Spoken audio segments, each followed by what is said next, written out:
पूरी उम्र सफ़र में गुजरी, एक दिन या एक रात नहीं। इतना लंबा रास्ता चलना सबकी बस की बात नहीं।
पंचकर्म अस्पताल। मध्य प्रदेश का पहला पंचकर्म अस्पताल भोपाल में खोला गया। इसकी मुख्य बात है इस प्रकार। पहली मुख्य बात, ये पंडित खुशीलाल आयुर्वेद कॉलेज में खोला गया है। दूसरी मुख्य बात, यहाँ पंचकर्म यूनिट को स्पा की तर्ज पे बनाया गया है। तीसरी मुख्य बात, ये देश का पहला एक्सीलेंस सेंटर होगा जहां पंचकर्म अस्पताल के साथ न्यूरो स्पाइनल सेंटर भी बन रहा है।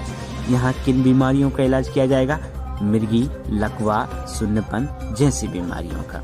इसकी लागत 10 करोड़ रुपए आई है और इस सेंटर को बनने में अप्रैल 2022 तक का समय लग सकता है। अटल टनल को वर्ल्ड बुक ऑफ रिकॉर्ड्स द्वारा 10,000 फीट से अधिक ऊंचाई पर स्थित सबसे लंबी राजमार्ग सुरंग के रूप में मान्यता दी। सीमा सड़क संगठन के महानिदेशक लेफ्टिनेंट जनरल राजीव चौधरी ने सीमा सड़क संगठन की शानदार उपलब्धि के लिए ये पुरस्कार प्राप्त किया। दूरदर्शी परियोजना और राष्ट्र का गौरव अटल टनल को 3 अक्टूबर 2020 को पीएम मोदी द्वारा राष्ट्र को समर्पित की। 9.02 किलोमीटर लंबी इस सुरंग का निर्माण मनाली लेह राजमार्ग पर रोहतांग दर्रे के नीचे बनाया गया है। वह भारत का पहला व्यावसायिक स्तर का बायोमास आधारित हाइड्रोजन संयंत्र जो कि मध्य प्रदेश के खंडवा जिले में स्थापित होगा। संयंत्र को 24 करोड़ रुपए के निवेश के साथ बाटोमा एनर्जी लिमिटेड और विजल ग्रीन एनर्जी के संयुक्त उद्यम द्वारा लगाया जा रहा है। कंपनी के पास थर्मली त्वरित एनारोबिक पाचन रिएक्टर की तकनीक है जो बायोमास हाइड्रोजन, मीथेन और बायोचार का उत्पादन कर सकती है। जबलपुर में देश के पहले जियो पार्क और अर्थ पार्क की स्थापना होगी। इससे जिले में पर्यटन को बढ़ावा मिलेगा।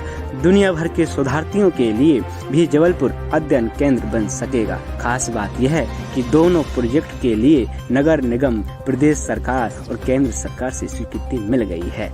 जियोलॉजिकल सर्वे ऑफ इंडिया ने इसे भी स्वीकृति दे दी है। शहर में जियो पार्क की स्थापना होने से डायनासोर के अंडे और अवशेष जिस स्थल पर मिले थे उन्हें देखने के लिए दुनिया भर से पर्यटक आएंगे।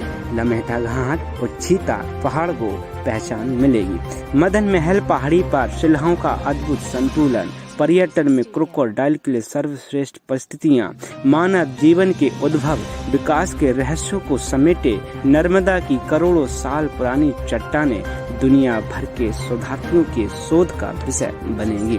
यहाँ प्राकृतिक धरोहर, जीवाश्मों पर आधारित संग्रह रखे जाएंगे। साथियों, आपको बता दूं, जीआई टैग दूसरा डायनासोर के जीवाश्म।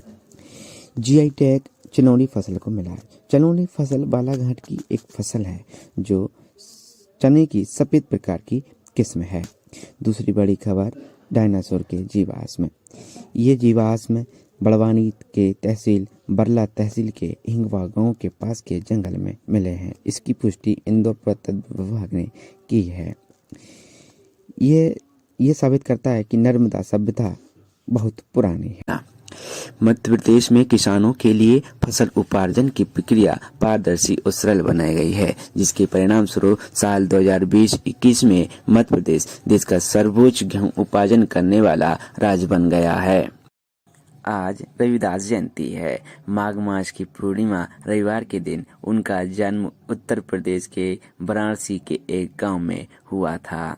आज के दिन भोपाल के बरखेड़ा पटानी में रविदास जयंती मनाई जाएगी। उत्तर प्रदेश, मध्य प्रदेश और राजस्थान में इन्हें रविदास के नाम से जाना जाता है। वहीं गुजरात और महाराष्ट्र में इन्हें रोहिदास के नाम से जाना जाता है। मध्य प्रदेश के राज्यपाल श्री मंगूभाई पटेल आजादी की 75वीं वर्षगांठ पर मनाए जा रहे अमृत महोत्सव में विश्व प्रसिद्ध पर्यटन स्थल खजुराहो में 48वां खजुराहो नृत्य समारोह 2022 का शुभारंभ करेंगे। प्रमुख सचिव संस्कृति एवं पर्यटन मंत्री श्री शिवशेखर शुक्ला ने बताया कि 48वां खजुराहो नृत्य समारोह 20 से 26 फरवरी 2000 तक होगा। इसके दौरान नृत्य के लिए राष्ट्रीय कालिदास सम्मान और मध्य प्रदेश राज्य रूपंकर कला पुरस्कार भी समारोह में दिए जाएंगे। आज ही के दिन भगवान आदिनाथ की प्रतिमा का महामस्तक अभिषेक होगा। पंच कल्याण महोत्सव दमोह के कुंडलपुर में 16 फरवरी से 23 फरवरी 2022 तक मनाया जा रहा है। इस्माइल योजना ट्रांसजेंडर समुदाय और भिक्षुओं के लिए चलाई जा रही है। मध्य प्रदेश सरकार अनुसूचित जाति कल्याण के लिए कृत संकल्पित है। प्रधानमंत्री आदर्श ग्राम योजना में 50% से अधिक अनुसूचित जाति की आबादी वाले गांव को शामिल किया जा रहा है। गोवर्धन बायो सीएनजी प्लांट 19 फरवरी 2022 को प्रधानमंत्री श्री नरेंद्र मोदी द्वारा इंदौर में इसका उद्घाटन किया जाएगा। मेद्राम जात्रा ये एक आदिवासी त्योहार है जो तेलंगाना में मनाया जाता है। यह अन्यायपूर्ण कानून के खिलाफ शासकों के विरुद्ध मां और बेटी समक्का और सरलम्मा की लड़ाई का प्रतीक है। समुद्री प्रदूषण को कम करने के लिए भारत, ऑस्ट्रेलिया और सिंगापुर ने 14-15 फरवरी को एक अंतर्राष्ट्रीय कार्यशाला का आयोजन किया है। G20 भारत के हिस्से में आई G20 की अध्यक्षता। इसकी अध्यक्षता भारत 1 दिसंबर 2022 से 30 नवंबर 2023 तक करेगा। इस अध्यक्षता का समापन 2023 में भारत में होने वाले शिखर सम्मेलन के साथ होगा। आपको बता दें, G20 एक अंतर्राष्ट्रीय आर्थिक सहयोग का एक प्रमुख मंच है जो कि वैश्विक आर्थिक प्रशासन में एक महत्वपूर्ण भूमिका निभाता है। जैविक कपास के उत्पादन में भारत इस समय अपने उच्चतम स्तर पर है। 2016-17 में 1.55 लाख मीट्रिक टन का उत्पादन किया था। वहीं आज 423% की वृद्धि के साथ 2020-21 में 8.11 लाख मीट्रिक टन का उत्पादन कर रहा है। विनीत जोशी CBSE के नए अध्यक्ष चुने गए हैं, जो कि मणिपुर कैडर के 1992 बैच के IAS अधिकारी हैं। कनाडा में लगा आपातकाल। कनाडा के प्रधानमंत्री जस्टिन ट्रूडो ने 50 साल बाद सोमवार को अपने पिता के बाद लगाने वाले ये एकमात्र ऐसे नेता बन गए हैं जिन्होंने आपातकाल लगाया है। संतूर वादक डॉक्टर वर्षा को 2020 का अग्रवाल शिखर सम्मान से अलंकृत किया गया है। उन्हें दुर्लभ वादन श्रेणी में पुरस्कृत किया गया है। खास बात यह है कि विदेश की पहली महिला संतूर वादक है। डॉक्टर अग्रवाल को 5 अंतर्राष्ट्रीय पुरस्कार भी मिल चुके हैं। ग्लोबल स्किल पार्क, जो भोपाल में स्थित है। अब उसका नाम संत शिरोमणि श्री रविदास जी स्किल पार्क होगा। संत रविदास स्वरोजगार योजना भी प्रारंभ होगी। इस योजना के अंतर्गत अनुसूचित जाति वर्ग के युवाओं को मैन्युफैक्चरिंग इकाई की स्थापना के लिए 1 लाख से 50 लाख तक की ऋण सहायता प्रदान की जाएगी। मध्य प्रदेश में पिछले 1.5 दशक में उद्यान की फसलों के क्षेत्र में 7 गुना वृद्धि हुई। उद्यान की क्षेत्र में ये मध्य प्रदेश ने इतिहास रचा है। वर्ष 2006 में यह कुल उत्पादन 42,98,000 मैट्रिक टन था, जो वर्तमान में 340,31,000 मैट्रिक टन का है। संत रविदास जयंती के उपलक्ष्य पर योजना डॉक्टर भीमराव अंबेडकर आर्थिक कल्याण योजना प्रारंभ की जा रही है। अनुसूचित जाति वर्ग के हितग्राहियों के पूर्व से स्थापित सूक्ष्म, लघु और मध्यम श्रेणी के उद्योगों के लिए कम लागत के उपकरण और कार्यशील पूंजी के लिए 1 लाख रुपए तक का ऋण उपलब्ध कराने का इसका उद्देश्य है। IIT इंदौर में देश का पहला हाई इलेक्ट्रॉनिक मोबिलिटी ट्रांजैक्शन तैयार किया जा रहा है। IIT इंदौर का ये पहला कमर्शियल पेटेंट है। इसके उत्पादन से लेकर बाजार में उपलब्ध होने तक संस्थान का ध्यान रहेगा। विश्व के सबसे बड़े जैन मंदिर में महामस्तक अभिषेक एवं पंच कल्याणक महोत्सव मनाया जा रहा है। ये मंदिर दमोह जिले के कुंडलपुर में स्थित है। कुंडलपुर में संत शिरोमणि आचार्य श्री महाविद्यासागर महाराज जी के आशीर्वाद से देश का सबसे बड़ा भगवान आदिनाथ का महामस्तक अभिषेक एवं पंच कल्याणक महोत्सव मनाया जा रहा है। यहाँ करीब 500 फीट ऊंची पहाड़ी पर 189 फीट ऊंचा जैन मंदिर का विश्व का सबसे बड़ा मंदिर स्थापित किया गया है। महोत्सव की शुरुआत बड़े बाबा के जाप अनुष्ठान के साथ हुई और सहस्त्रकूट जिनालय में 1008 प्रतिमाएं विराजमान की जा रही है। नर्मदा एक्सप्रेस वे, जिसको नर्मदा प्रगति पथ के रूप में घोषित करने की सरकार ने स्वीकृति दी। यह एक्सप्रेस वे कबीर चबूतरा अमरकंटक से प्रारंभ होकर डंडोरी, जबलपुर, अब्दुल्लागंज, बुदनी, नसरुल्लागंज, संदलपुर, करनावद, इंदौर, धार, सरदारपुर और झाहुआ तक बनेगा। पिछले दिनों दिवंगत हुए बिरजू महाराज को अब कथक महाराज के रूप में जाना जाएगा। यह बात उस्ताद अलाउद्दीन खां संगीत एवं कला अकादमी के निदेशक श्री जयंत विसे ने कहा है। उन्होंने कहा है कि उल्लेखनीय योगदान के कारण अब बिरजू महाराज को कथक महाराज के रूप में जाना जाएगा। कैबिनेट बैठक के महत्वपूर्ण निर्णय। मध्य प्रदेश व्यावसायिक परीक्षा मंडल का नाम बदलकर कर्मचारी चयन बोर्ड करने का निर्णय लिया गया है। अब यह सामान्य प्रशासन विभाग के अंतर्गत काम करेगा। घुड़सवार फराज खान को विदेश जाकर उनकी शिक्षा और तैयारी के लिए 50 लाख रुपए देने का निर्णय लिया गया है। अनूपपुर में पॉलिटेक्निक महाविद्यालय की नवीन संकाय के 8 और वित्तीय पद सृजन की आज मंजूरी दी है। नर्मदा एक्सप्रेसवे को सैद्धांतिक स्वीकृति दी गई है। भारतमाला परियोजना के अंतर्गत इसे लिए जाने का प्रस्ताव पारित कर केंद्र सरकार को भेजा है। बिहार के 22 वर्षीय बल्लेबाज Sakibul Ghani first class cricket में डेब्यू पर 13 शतक जड़ने वाले पहले बल्लेबाज बन गए हैं। विश्व शतरंज चैंपियन मैग्नस कार्लसन ये नॉर्वे के खिलाड़ी हैं। ये वर्तमान समय में नंबर 1 की रैंकिंग पर है। इन्हें भारत के 16 वर्षीय शतरंज खिलाड़ी रमेश बाबू प्रज्ञानंदा 16 खिलाड़ियों के ऑनलाइन रैपिड चेस टूर्नामेंट यार थिंग्स मास्टर में विश्व नंबर 1 मैग्नस कार्लसन को हराकर उन्हें हराने वाले तीसरे भारतीय ग्रैंड मास्टर बने हैं। आधिकारिक टूर्नामेंट के मैचों में कार्लसन को हराने वाले अन्य 2 भारतीय विश्वनाथन आनंद और पी हरि कृष्ण हैं। प्रज्ञानंदा 8वें राउंड के बाद टूर्नामेंट में थे। कौन है मैग्नस कार्लसन को हराने वाले 16 वर्षीय भारतीय आर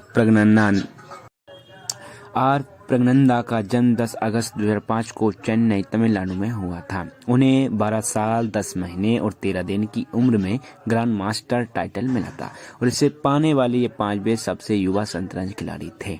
करार राष्ट्रीय पल्स पोलियो अभियान 27 फरवरी से शुरू हो रहा है, जिसके अंतर्गत 0 से 5 साल तक के बच्चों को ये दवाई पिलाई जाएगी। स्कॉच अवार्ड, यह अवार्ड आयुष मंत्रालय के ऐप आयुष केयर को मिला है। इसके अंतर्गत वैद्य आपके द्वार योजना चलाई जा रही है। मध्य प्रदेश प्रधानमंत्री आवास योजना के क्रियान्वयन में दूसरे स्थान पर है। इसके तहत अब तक 4,72,000 आवासों का निर्माण किया जा चुका है।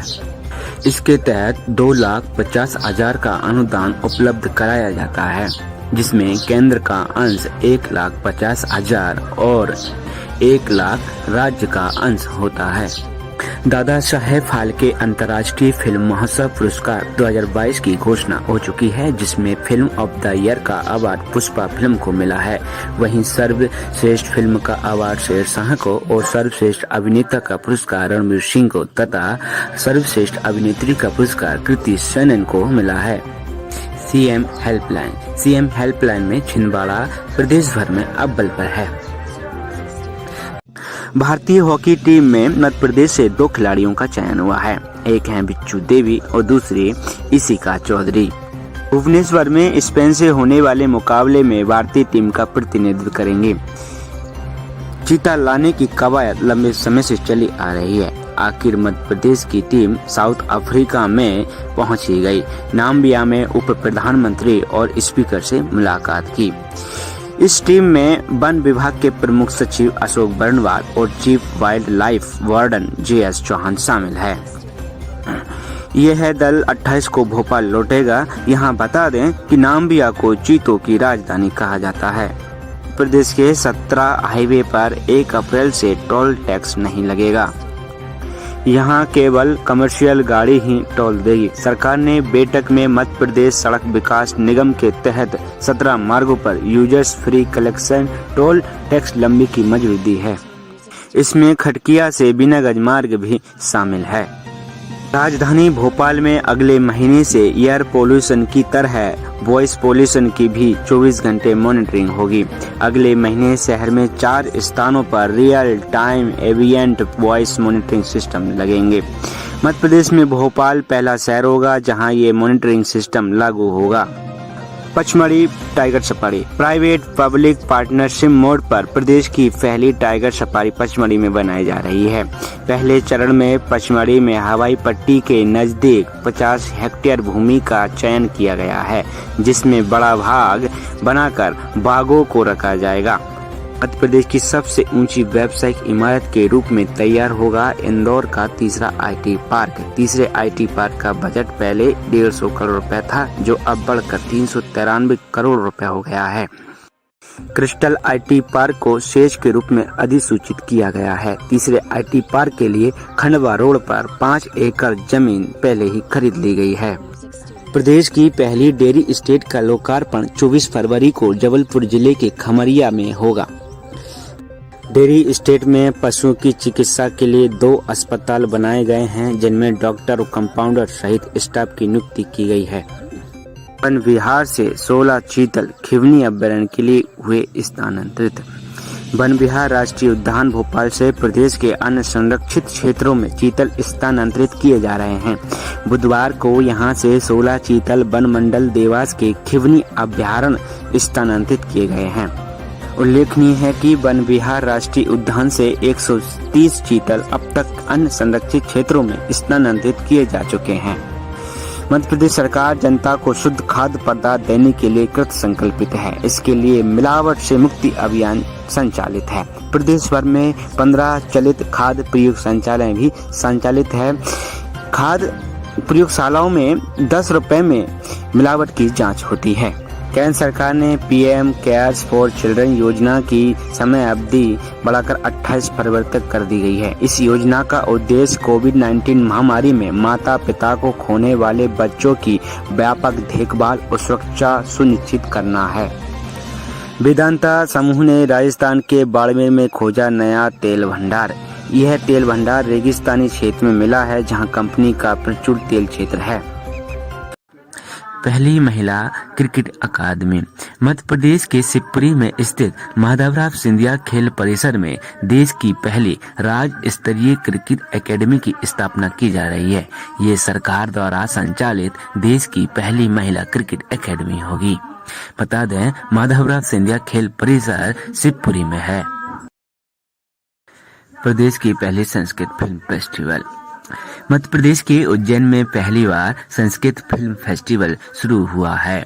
यह 7 दिनों तक चलेगा। 7 दिनों तक अलग अलग संस्कृत फिल्में दिखाई जाएंगी। शुभारंभ में JB अय्यर द्वारा निर्देशित फिल्म शंकराचार्य का प्रदर्शन होगा। रूस और यूक्रेन समस्या।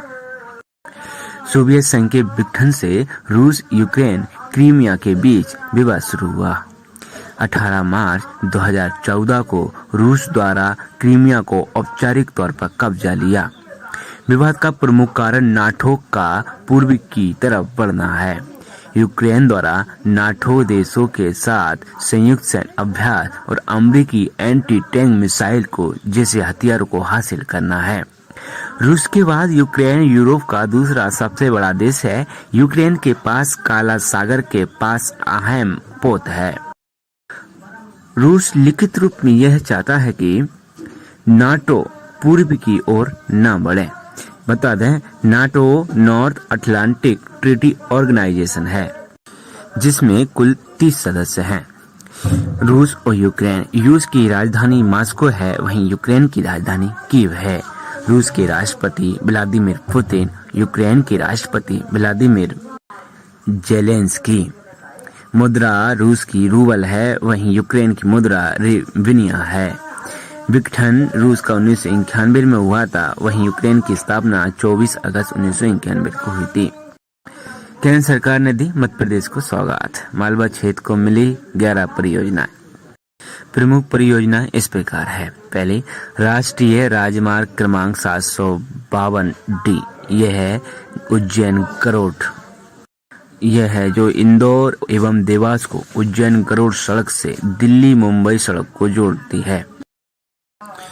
CRIF के अंतर्गत जिला नीमच में भदवा माता सरवानिया महाराज जावद आठानी हाड़ी सरोदा चड़ोल मार्ग का निर्माण किया जा रहा है।